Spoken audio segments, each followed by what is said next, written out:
So Jacob wrote a really cool article, Bass, on planning solar for a new build. And I thought it'd be really cool to get you in, have a bit of a chat about it, because you've gone through the whole new build process yourself. Why don't you introduce yourself, mate? And let's Yeah. For everyone, my name is Bass. I'm part of the marketing department here at Penrith Solar Centre. Definitely an interesting topic. I feel like you don't need to be an electrician to. Actually, this is definitely not for electricians, but electricians are going to appreciate people knowing this information. definitely, So, definitely. yeah, let's get straight into it. Awesome, mate. So the article is titled How to Plan Solar for a New Home Build in Sydney. And what I really loved about the introduction is it addresses a misconception about building new homes to, that solar is the last thing you should think about.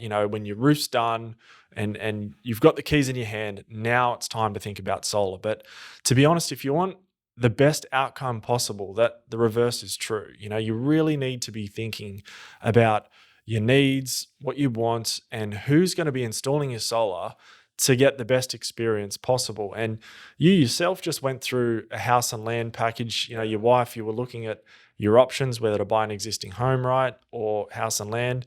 So what was the experience like for you talking to developers and things about house and land? So I'll start it off from the bat, and I'm sure a lot of people can resonate with me. I knew zero about solar, even definitely before starting here. It was something that I know was there, and basically the aspect was get solar to save money on your bills. If you get really high electricity bills, solar is a great outcome or thing to get for you to minimize that high bill.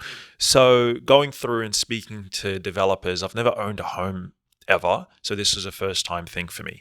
Speaking to the developers, it was straight from the bat. They'll give you a really nice little mock-up of a house, and it's like exactly what I wanted. It exceeded my expectations. I probably put a lot of faith into them to complete the job. As everyone does, they get really invested into this home, and then you look into actually what is inside the home and what you're really paying for. They explain it to you, but they explain it a little bit too fast, because I feel like what they're really presenting is just the incentive of going with them. If you get this, you're going to get this for free, or if you go with another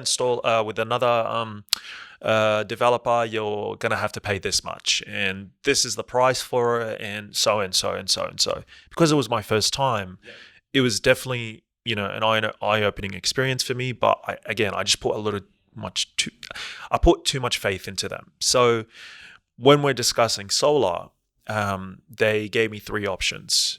It was get a water tank, get solar, or get I believe it was hot water. In terms of, like you say, when you say talking about solar, they were like an incentive to sign with them to Correct. build. It was Yeah, like get yeah. a free hot water system, a free Pretty solar much. system, or Pretty free. much. And it was just me Yeah. deciding on that. Correct. Right. Yeah. My at the time I was instantly drawn to the solar aspect, because I was Yeah. like, I'm going to save a lot of money. Long term. Long term, I'm not going to get that much electricity bills. I know a lot of friends of mine that have bought properties that I've seen their electricity bills, even for my parents, and I was like, definitely don't want to experience that. And they were selling me on that idea as well. But the most important thing is, I'm speaking to a developer about solar. It's kind of like if, let's say, God forbid, you have an internal illness, and then you're speaking to your mate rather than a doctor. Yeah. That's right. So that was my first mistake, and it's definitely a selling tactic. They're trying to really aggressively pull you in with this idea that you're going to save a lot of money. They're trying to stack value. They're trying to make it seem like, you're getting the most value possible so that they can get a deal done. And the problem with that is, and Jacob goes through this in detail in his article, which we'll link to on in the links. But basically the problem is they're offering you a contract today. They're not building your home tomorrow. They're building your home in 12 months, 18 months, 2 years, maybe even longer than that. So at the point that they're offering you this free solar system or this free hot water system or water tank or driveway, the problem with the industry is that they have to cover costs for so long between when they sign a deal, like for a house and land package or anything else for that matter. It's got to get through council. It's got to get approved. Labor costs go up in 18 months. Supply costs go up in 18 months. So they have to honor that fixed price contract most of the time for such a long period of time and wear that risk. So by the time it comes to delivering you and building your home, they look at the numbers and go, wow, like we're really down. We're really eating into our margin through no other reason other than supply costs have gone up, labor charges have gone up.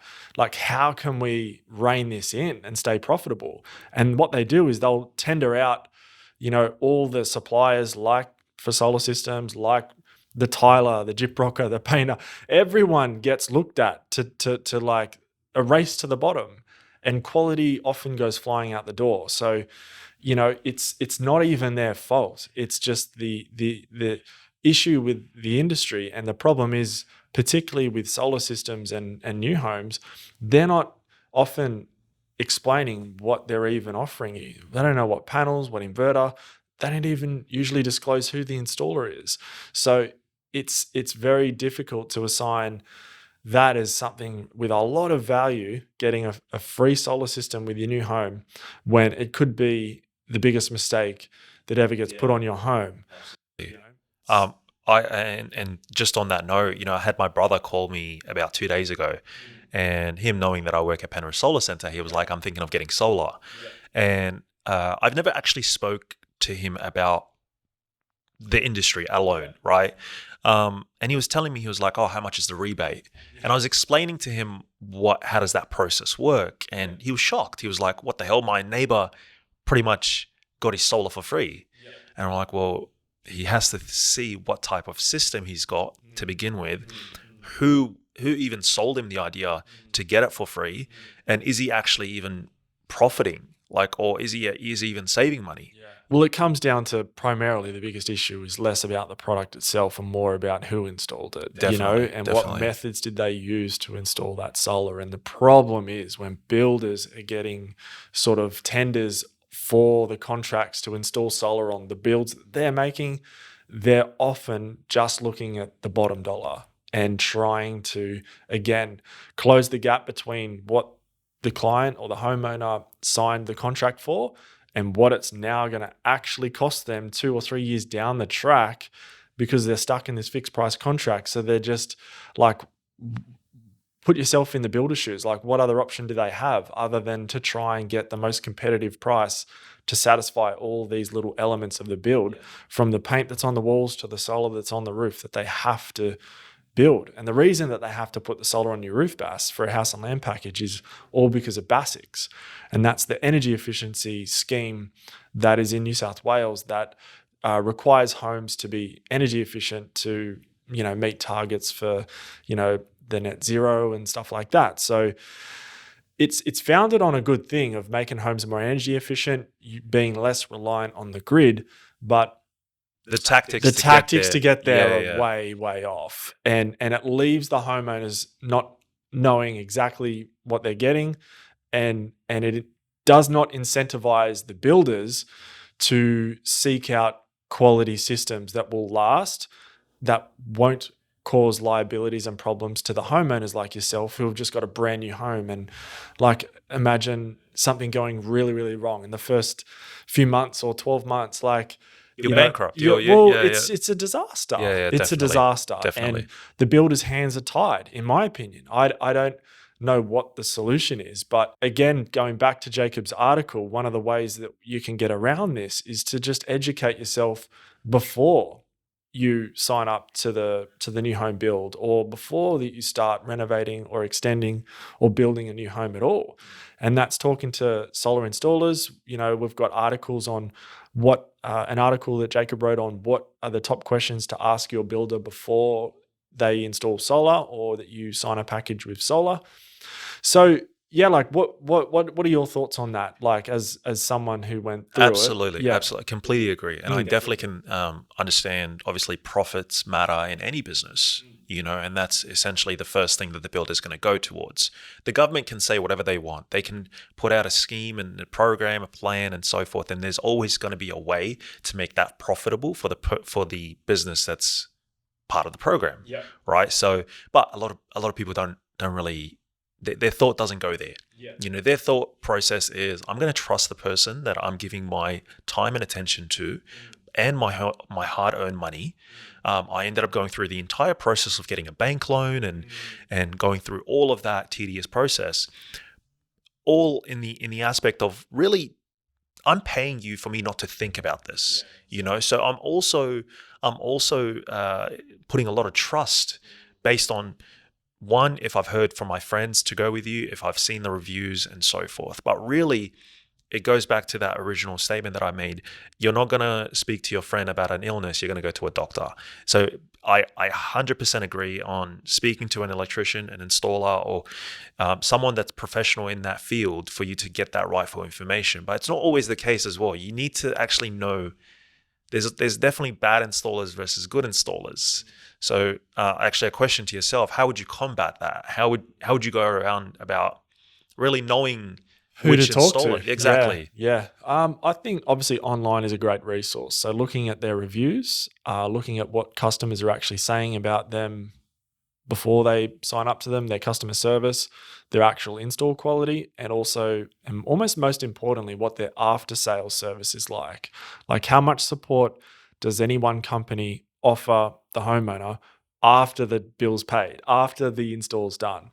Because I think that's one of the greatest tests of long time service and, living up to your guarantees, your workmanship guarantees. If, the roof starts leaking at one point, how does a company address that? Like, I'll be honest, like, from time to time, we get roof leaks here.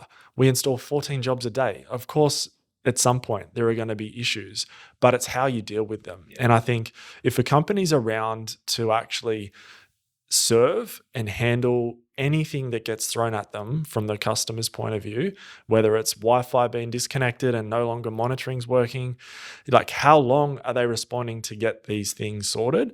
And ultimately, people will tell you this stuff in the reviews. Like, so study the reviews. Bonus points for visiting the bricks and mortar of a solar installer, because there aren't a great deal of solar companies that have a bricks and mortar presence. A showroom, yeah. Correct. So that will give you a really solid feel for who this company is, if they are educating online through video, through articles, and they've been doing it for quite a long time. So I think they're great elements to point you in the direction of the sort of values of a company, whether they stand by their workmanship and their products, and obviously, are they willing to take the time to educate you on your journey? And if they're doing that through free resources online, or free consultations in person or at your home, then that's an excellent. Systems that are designed to last the test of time, as we move into an electric future with electric cars, home batteries, and all electric appliances in the home, a solar system is going to be one of the most valued items or investments that you can possibly make, because it's going to be powering your entire home and life, your car, everything. So the value in a quality, reliable system is going to be massive. And if people don't realize it yet, I think they will once they start to get electric cars and all electric appliances. It's like your bills will be through the roof if you don't have your own way to produce your own energy. So it's fascinating. And these systems, again, bolted on as free deals to builders, are not designed to like stand up to the demand that an all electric home would put on it. They're just not. Absolutely. Yeah. And a little tip to everyone that's watching right now or listening to us, when you're speaking on like taking that extra mile to really listen to reviews or speaking to your friends, and although that's fantastic, we've got to remind ourselves that there are still measures or businesses that can take shortcuts. You need to spend that extra time to really read what people are saying if it's relevant to what it's being mentioned. Unfortunately, people are needing to go that extra mile to really obtain that rightful information to make the choice of whether you want to go with this installer or whether you want to go with this developer, or whatever the case may be. So taking that extra step is definitely viable. And the most important thing is, you mentioned it right, is going to that showroom or speaking to that solar consultant to really know that, wait, they know what they're talking about. They've built me an entire design based on my needs and my wants and my roof and every type that there is. And they haven't cut corners. They haven't tried to sell me the idea, yeah, this is not going to cost you a cent. They're getting sold the idea that a product is free or a service is free. There's always going to be a catch that you're going to pay, whether it's your time, definitely your money, and you've mentioned it right, the after service that's going to be needed. You know, we've seen a lot of cases of people that, sure, they've gone with a cheap installer, and the installer has definitely done exactly what they said they're going to do, and within the first 2 months or the first 2 years or something, it just becomes a really big problem on their beautiful homes that have just been built. And it becomes an even worse nightmare for themselves that they haven't even considered. I can't even imagine if I went through that entire process. I had to go through counsel. I had to go through my developers. I had to speak to them on a daily basis when I didn't really need to do that. I didn't want to as well. I had to keep my job because at the time it was COVID. So everything was uncertain. And at the time also, I was just constantly being bombarded with these emails and calls and everything in that matter. And all I'm thinking about is I just want this done. But that's a dangerous thought in itself, because then you're just going to be like, okay, do what you got to do. Let's finish it. I don't care anymore. I don't care anymore. Yeah. Here's my money. Install it, and build it. And then once it is, I'm going to get a bigger problem after that. So fortunately, this is the day and time. I know. Yeah. I know. It's so interesting. One extra point, Bass, on the topic of planning early before your build starts is relating to the roof design. So much we see like our consultants talking to our consultants about, they're trying to design a 12 to 15 kilowatt system because the homeowner's energy needs demand a system of that size. But they're looking at a roof that's got Dutch gables on it. There's 2 skylights. There's vent pipes everywhere.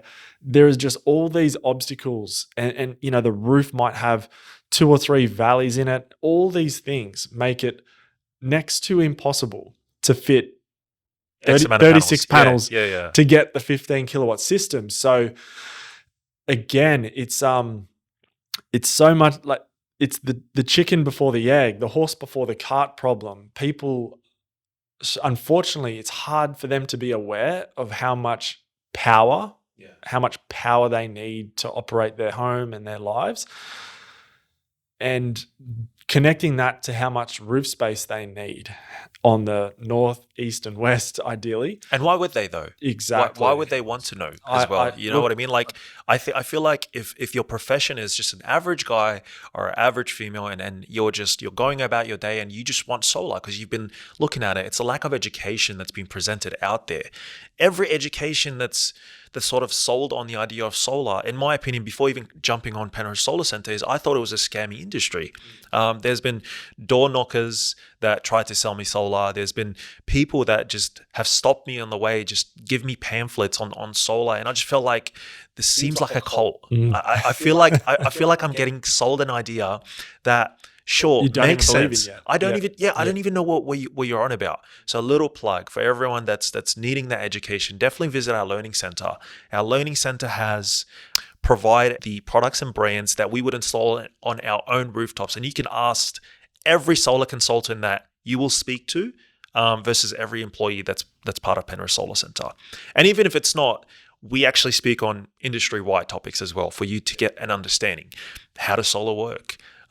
What type of system do you need based on what your circumstances is and your wants and needs? How much they cost. Price is definitely a factor for people. And then chances are you're going to speak to a salesman that will give you the cheapest system possible because that's exactly what you want to hear. Yeah. But then in the long term, it's that aspect of really ruining your life and being a process that you don't want to go to or even consider being a part of your life. Definitely. Just an investment you end up regretting. And it definitely doesn't have to be. I've bought 2 solar systems myself, one string inverter system, one micro inverter system. And yeah, the difference is chalk and cheese. They were completely different times and different technologies, but it is with something as important as power, that our life, it's the lifeblood of our of the technology, the life that we live in right now. I think it's absolutely worth people's time to educate themselves and get to their own opinion, get to their own conclusion about what they need, rather than rely, like you mentioned earlier, on a developer who's worn you down to the point where you no longer care. And unfortunately, I think that's where most people get when they're in that journey of house and build. They're so worn out by the long, drawn-out process, the back and forward with the banks, the back and forward with the council. They're done. They just want their house and slap whatever panels you need to get me my occupation certificate, and I'm good. And long term, unfortunately, it often, their needs aren't being met with whatever inadequate system by whatever guy in board shorts that installed it was put on there. So it's a topic that is important. I think it's a topic that a conversation that a lot of people need to hear. Yeah, absolutely. You don't need to be an electrician to know this. Definitely not. Yeah.